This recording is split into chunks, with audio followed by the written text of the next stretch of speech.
ഏത് പ്രതിസന്ധിയിലും തളരാതെ മനുഷ്യൻ പിടിച്ചു നിൽക്കുക എന്ന് പറയുന്നത് വലിയൊരു കാര്യം. പ്രത്യേകിച്ചും നമ്മൾ ജന്മനാൽ ഒരു ഭാഗം തളർന്ന ആളുകളൊക്കെ നമ്മുടെ ഇടയിൽ ഒരുപാട് പേരുണ്ട്. പക്ഷെ അവരുടെ ആത്മവിശ്വാസം കൊണ്ട് അവരുടെ ജീവിതത്തെ നേരിടുന്ന രീതിയും, അതേപോലെ തന്നെ മറ്റുള്ളവൻ്റെ മുന്നിൽ കൈ നീട്ടാതെ എന്തെങ്കിലും ചെറിയ തൊഴിലിൽ ഏർപ്പെടുന്ന കുറേ ആളുകൾ നമുക്ക് കാണാൻ പറ്റും. ഇന്ന് ഞാൻ ചാലിയാറിൻ്റെ തീരത്ത് എടശ്ശേരിക്കടവിലാണ്. ഇപ്പുറത്ത് നമ്മുടെ ഏതാ പ്രദേശം, അവമാഷ ഏതാ സ്ഥലം ഏതാ? കീഴ്പറമ്പിലാണ്. ഞാൻ അവമാഷ നാട്ടിലാണുള്ളത്. അപ്പോൾ ഒരാൾ എന്നെ വിളിച്ചതാട്ടോ. ആ സഹോദരൻ അവിടെ ഉണ്ട്, നിങ്ങൾക്കൊന്ന് കാണണം. നമ്മുടെ ചാനലിൻ്റെ പ്രത്യേകത എന്ന് പറയുന്നത് നമ്മുടെ വീഡിയോ കൊണ്ട് ഒരുപാട് ഫാമിലി രക്ഷപ്പെട്ടിട്ടുണ്ട്. അതേപോലെ ഇന്നത്തെ വീഡിയോ കൊണ്ടും ഒരു പക്ഷേ ഇദ്ദേഹത്തിൻ്റെ ലൈഫിൽ വലിയ മാറ്റങ്ങൾ ഉണ്ടാവാം. അപ്പോൾ നമുക്കൊന്ന് പോയി നോക്കാം. തീർച്ചയായിട്ടും നിങ്ങൾ അവിടെ ഇല്ലേ? മൂപ്പരുണ്ട്, നമുക്ക് അവിടെ പോയി നോക്കാം. തീർത്തും അർഹതപ്പെട്ട ഒരാൾ തന്നെയാണ്. അപ്പോൾ ഏതായാലും ഇദ്ദേഹമാണ് അദ്ദേഹം. അസ്സലാമു അലൈക്കും. സന്തോഷല്ലേ? അപ്പൊ ഏതായാലും സന്തോഷട്ടെ. ഞാൻ മൈക്കാണ് കുത്തി തരാം. അപ്പൊ ഷബീർ സാർ ഉണ്ട്, വാരിസ് മാഷ് ഉണ്ട്, സന്തോഷ്. എന്താ പേരെന്ന് പറഞ്ഞെടുക്കുക പ്രേക്ഷകർക്ക്? നിയാസ് അല്ലേ? എന്താ കയ്യില് ഒരുപാട് സാധനം ഉണ്ടല്ലോ, എന്തൊക്കെയാണത്? അച്ചാറും കച്ചവടാണോ? നിയാസിന്റെ പ്രശ്നം എന്ന് പറഞ്ഞെടുക്കുക. ഓക്കെ, പറയൂ. ഇത് വിറ്റിട്ട് വേണം നമ്മുടെ ജീവിതം കഴിയാൻ.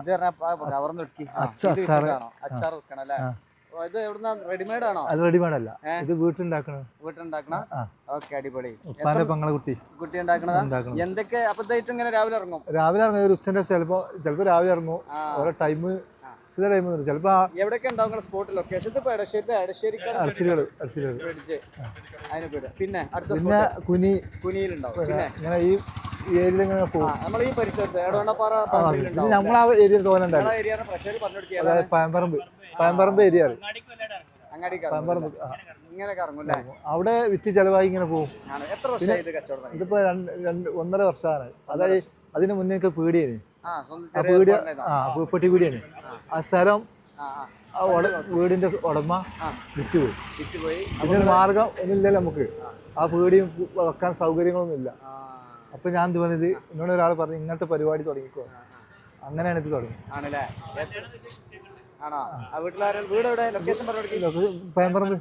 പയമ്പറമ്പ് ബൈപ്പി ജംഗ്ഷൻ ആണ്. എത്ര രൂപയുടെ കച്ചവടം നടത്തും? ഇത് ചില ദിവസം 200 ഉണ്ട്, ചില ദിവസം 300 ഉണ്ട്, ചില ദിവസം ഒന്നും കിട്ടാത്ത ദിവസം ഉണ്ടാവും.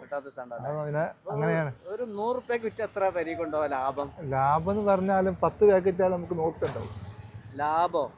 ആകെ 100 രൂപ ഉണ്ടാവും 10 പാക്ക് പോയാല്. 50 പാക്ക് പോയാൽ 500 രൂപ ഉണ്ടാവും. അതാണല്ലേ? ഓക്കെ, എങ്ങനെ പോണല്ലേ ഷബീർ മാഷേ? പ്രയാസങ്ങൾ ഉണ്ട് എങ്കിലും അവര് തന്നെതാൽ കഴിയുന്ന രീതിയിൽ കാര്യങ്ങൾ ചെയ്തിട്ട് ഒരു വരുമാനമാർഗം കണ്ടെത്തുന്നത്. അതാണ് ഏറ്റവും പോസിറ്റീവ്. ഞാൻ അന്വേഷിച്ചിരുന്നു നമ്മുടെ സുഹൃത്തിനോട്. അപ്പൊ അവരും പറഞ്ഞു നല്ല ഹാർഡ് വർക്ക് ചെയ്യുന്ന കാണാണ്, ഈ പരിമിതികളൊക്കെ വെച്ചുകൊണ്ട് തന്നെ. ഇനി പ്രേക്ഷകരോട് ഇന്നെ വിളിക്കാനുള്ള കാരണം പറഞ്ഞു കൊടുക്കി. അങ്ങനെ തന്നെ ജെന്യൂൻ ആയിക്കോട്ടെ. അതായത് ഇങ്ങനെ വിളിക്കാൻ കാരണം നമ്മൾ കൊണ്ടോട്ടിന്ന് ഞാൻ ഐക്കരപ്പടി ജ്യൂസ് കുടിക്കാൻ കയറിയപ്പോ എന്നോട് പറഞ്ഞ് പിന്നെ എവിടെ സ്ഥലം വെച്ചു ഒത്തിരി. അപ്പൊ ഞാൻ പറഞ്ഞ കീർമ്പാണ്, എൻ്റെ ഭാര്യ വീട് കൊട്ടപ്പുറം, ഇവിടെ ഇവിടെ കഴിഞ്ഞിട്ടാണ് ഞാൻ. അത് എയർപോർട്ട് റോഡ് കഴിഞ്ഞിട്ടാണ്. അപ്പോൾ മൂപ്പര് പറഞ്ഞ് നാളെ നിൽക്കി വെള്ളം കുടിച്ചിട്ട് പോകാൻ. അപ്പം അങ്ങനെ ചോദിച്ചു, നിങ്ങൾ ഇയാളെ അറിയോ ചോദിച്ചു. പൈസ നിങ്ങളെ പേര് പൈസ അറിയോ ചോദിച്ചു. ഞാൻ യൂട്യൂബ് കണ്ടിട്ട് നേരിട്ട് ഞാൻ കണ്ടിട്ടില്ല. അപ്പോൾ മൂപ്പര് പറയുന്നാൽ എനിക്ക് ഇങ്ങനെ സംഗതികളൊക്കെ ചെയ്തു വീടുണ്ടാക്കി തന്നിട്ട്. അപ്പോൾ എന്നോട് ഇത് കണ്ടു പരിചയം ഉണ്ടോ? ഞാൻ യൂട്യൂബിൽ കണ്ടിട്ടുണ്ട്, അല്ലാത്തൊരു പരിചയം എനിക്കില്ല, ആളെ കണ്ടിട്ടില്ല. എന്നാൽ ഞാൻ നമ്പർ തരാം, വിളിച്ച് നോക്ക്, കിട്ടിയാൽ കിട്ടി. എങ്കിൽ പിന്നെ ഒന്ന് വിളിച്ച് ശ്രമിച്ച് നോക്കേണ്ടി, അല്ലെ വാട്സപ്പിൽ വിളിച്ചു നോക്കേണ്ടി വരും. അങ്ങനെ വിളിച്ചാണ്. അങ്ങനെയാണ്. ഏതായാലും നമ്മളെ വാരിസ് മാഷേ, ശരിയേ സന്തോഷ് മാഷേ, നമ്മളെ വീടിൻ്റെ പ്രത്യേകതയാണ്. പല ആളുകളും രക്ഷപ്പെട്ടു പോകുന്നുണ്ട്, അതാണ് അതിൻ്റെ തെളിവാണത്. പക്ഷെ എല്ലായിടത്തും നമുക്ക് എത്താൻ സാധിക്കാറില്ല. കാരണം സ്കൂൾ കുട്ടീന് ശേഷമുള്ള സമയമാണ് നമ്മൾ ഉപയോഗിക്കുന്നത്. എന്തോ പഠിച്ചവനെ ഇവിടെ എത്തിപ്പിച്ചു. അതിന് ഷബീർ മാഷും വാരിസും സന്തോഷും അയൽവാസിയാണ്. അയാളല്ലേ? നിങ്ങൾ പേരെന്താ? ശുക്കൂർ അല്ലേ? ഹോട്ടലാണല്ലേ? ഓക്കെ, സന്തോഷം. കഴിക്കേണ്ടി വന്നിട്ട് ആണല്ലേ? എന്താ പിന്നെ വീട്ടില് എത്ര പേരുള്ളത്? 4 പേര്. ആൺകുട്ടികൾ 4 ആള്, ഒരു പെണ്ണും 5 പേരും. നിങ്ങളുടെ ബ്രദേഴ്സ് സിസ്റ്റർ? അങ്ങനെ. നിങ്ങൾക്ക് ഭാര്യ കുട്ടിയുണ്ട്. ഇത് ജന്മന സംഭവിച്ച? ജന്മന പോളിയോ അല്ല. വർഷങ്ങളോട് എത്ര വയസ്സായി? ഇപ്പൊ 40 വയസ്സ്. ഈ കച്ചവടം തന്നെയായിരുന്നു? ചെറിയ കച്ചവടം അല്ല, എനിക്ക് പെട്ടിപ്പീടി തന്നെ. ഞാൻ 2007 തുടങ്ങി കച്ചവടം. അതിപ്പോ എന്റെ വീട് സ്ഥലം അടക്കി കച്ചവടം ചെയ്യുന്ന സ്ഥലം അടക്കി ഒരാളെടുത്ത്. ഇപ്പൊ എനിക്ക് അതില് ഒഴിച്ചു കൊടുക്കണല്ലോ. സ്ഥലം ഒഴിച്ചു ഞാൻ നേരത്തെ പറഞ്ഞു ആ ഒഴിച്ചു കൊടുത്തു. ഇപ്പൊ ഇവിടെ വീട് സ്ഥലം ഉണ്ടാ ഇപ്പൊ പേമ്പറമ്പ് സ്ഥലം ആയിരുതാ സ്ഥലം ഉമ്മ എനിക്ക് തന്നിട്ടുണ്ട് രജിസ്റ്റർ ചെയ്ത് തന്ന്. അത് ഞാൻ വീടിന്റെ അവസ്ഥ ആ വീടിന്റെ അവസ്ഥ ഞാൻ എന്റെ ഭാര്യ ഭാര്യ വീട്ടുകാര് തന്ന് സ്വർണം വിറ്റു. അതാണ് നേരത്തെ എന്തോ പറഞ്ഞു അത് സ്വർണം വിറ്റു. ഭാര്യന്റെ സ്വർണം വിറ്റിട്ട് അത് വീടെടുക്കാൻ കഴിയൂല, തറ ഇട്ടാനും കഴിഞ്ഞിട്ടില്ല. പിന്നെ ഇപ്പൊ എന്റെ പകുതി ആയിട്ടുള്ളൂ. ഇപ്പൊ എന്റെ സുഹൃത്ത് ഒരാള് എന്നെ വിളിച്ചിട്ട് പറഞ്ഞ് എനിക്ക് എന്റെ വക ലോഡ് കല്ല് കയറും. എന്താ ഉഷാറായല്ലോ. ആ സുഹൃത്ത് തന്നു.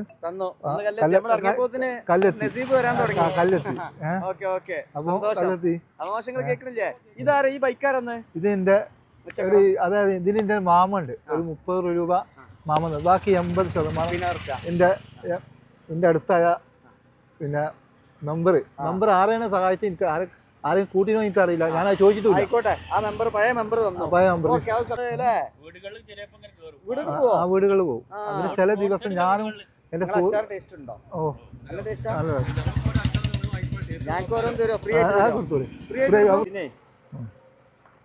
ഇന്നിപ്പോ 3 അതില് മാങ്ങണ്ട്, ഫ്രൂട്ട്സ് ഉണ്ട്, പിന്നെ ഒരു മുളകുണ്ട്, അതിൽ പിന്നെ സോപ്പുണ്ട്, സോപ്പ്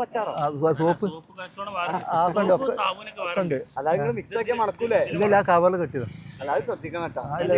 ആറഞ്ച് 5-6 ഉപ്പ് ഇത് 800 രൂപയുള്ള സാധനം ഉണ്ടല്ലോ. ഞാൻ മുഴുവൻ എടുത്തു നോട്ടിക്കോളെ, എനിക്ക് എത്ര ഡിസ്കൗണ്ട്? ഞാൻ അതാണ് അറിയേണ്ടത്. എനിക്ക് ഞാനിങ്ങനെ കോട്ടക്കുന്നൊക്കെ വരല്ലേ, എത്ര ഡിസ്കൗണ്ട്? അതിന്റെ ഒരു പകുതി തരാം. ഡീസലൊക്കെ ഉണ്ട്. അത് നല്ലൊരു എനിക്ക് ഡിസ്കൗണ്ട് ഒന്നും വേണ്ട തൽക്കാലം. ഇനിയിപ്പോ ആരെങ്കിലും കറക്റ്റ് പൈസ നമ്മൾ എന്ത് ചെയ്യുന്ന അറിയാം, ഡിസ്കൗണ്ട് ഒന്നും വേണ്ട. ഞാൻ വാങ്ങിച്ചു. എനിക്ക് ഇതെന്തിനുള്ള അറിയാം, ഞാനത് തുടക്കം വെക്കണം. അല്ല ഇത് പിടിക്ക്, ഇത് ബിസ്മില്ല. ഞാൻ ആരെങ്കിലും സഹായിക്കാൻ ഉദ്ദേശിക്കണമെങ്കിൽ മൊബൈൽ നമ്പർ ഞാൻ ഇത് വെക്കുന്നുണ്ട്. ഗൂഗിൾ പേ ഉണ്ട്. അത് വൈഫിന്റെ പേരെന്ന് പറഞ്ഞ സൂറാബി അല്ലേ? ഓക്കെ, അതിന്റെ വെക്കുന്നുണ്ട്. ആ നമ്പറാ വെക്കുക. അക്കൗണ്ട് നിങ്ങൾക്ക് വൈഫിന് ഉണ്ടാവൂലേ? ഏത് ബാങ്കിലാ? നോക്കാം, അത് ഞാൻ വെക്കുന്നുണ്ട്. പറ്റുന്നവരില്ലേ ഇനി എല്ലാരോടും കൂടെ എന്താ പറഞ്ഞോളൂ. എന്താ മാഷ പറ്റുന്നവര് ഇനി എന്തെങ്കിലും സഹായം ഇദ്ദേഹത്തിന് വീട് പണിക്ക്, കല്ലിലോ സിമെന്റോ ഫ്ലോറിങ്ങോ കരണ്ടിന്റെ പണിയോ കാര്യമായിട്ട് വീടാണ് ഇദ്ദേഹത്തിന് വേണ്ടത്. ആ വീട് ഒന്ന് സഹായിക്കാൻ സഹായിക്കണം. നമുക്ക് എല്ലാവരും ഇവിടെ കൂടിയാലേ നമ്മളെ കാര്യം വിജയിക്കുള്ളൂ. വിജയിക്കൂലെന്നല്ല, വിജയിക്കും. നമ്മളെ സുഹൃത്ത് നിങ്ങളുടെ സഹായം കൂടി ഉണ്ടാകുമ്പോൾ ഒന്നുകൂടി മുന്നോട്ട് പോകും. നല്ല ആരോഗ്യം വെച്ചിട്ട് കഴിയുന്ന രൂപത്തിൽ ചെയ്യുന്നുണ്ട്. എന്റെ നാട്ടിൽ വെട്ടുപാറയിൽ അദ്ദേഹം വരാറുണ്ട്. പിന്നെ എല്ലാവരോടും നല്ല നീറ്റായിട്ട് പെരുമാറ്റവും മാത്രമല്ല ഉള്ളത് വെച്ചുകൊണ്ട് ഇപ്പൊ ഒരു പേക്കാണെങ്കിലും വളരെ സന്തോഷത്തോടെ വീട്ടിലേക്ക് നല്ലൊരു മെസ്സേജ് ആണ്. ഓക്കെ, അടിപൊളി. എന്താ ഷെബിയ നിങ്ങൾക്ക് പറയാനുള്ളത്? എന്തോന്നു രണ്ടുപേര് പറഞ്ഞല്ലോ, അതന്നെയാണ് നമ്മുടെ നിങ്ങളെ ലൊക്കേഷൻ പറഞ്ഞു കൊടുക്കി. എന്റെ ലൊക്കേഷൻ വായക്കാട് പറഞ്ഞോളൂ. ഇടവണ്ണപ്പാറയിൽ നമ്മൾ ലെഫ്റ്റ് തിരിച്ചാണ്. ഓക്കെ, എന്നിട്ട് പിന്നെ ഒരു ഹാർഡ് വർക്ക് ഇല്ലേ നമുക്ക്, പിന്നെ അദ്ദേഹത്തിന്റെ ഈ കഠിനാധ്വാനം വിജയങ്ങളും ഉണ്ടാവട്ടെ എന്ന് പ്രാർത്ഥിക്കാം. അപ്പൊ മാഷെ ഓക്കെ അല്ലേ? സന്തോഷ് മാഷെ ഓക്കെ. പറഞ്ഞോളൂ.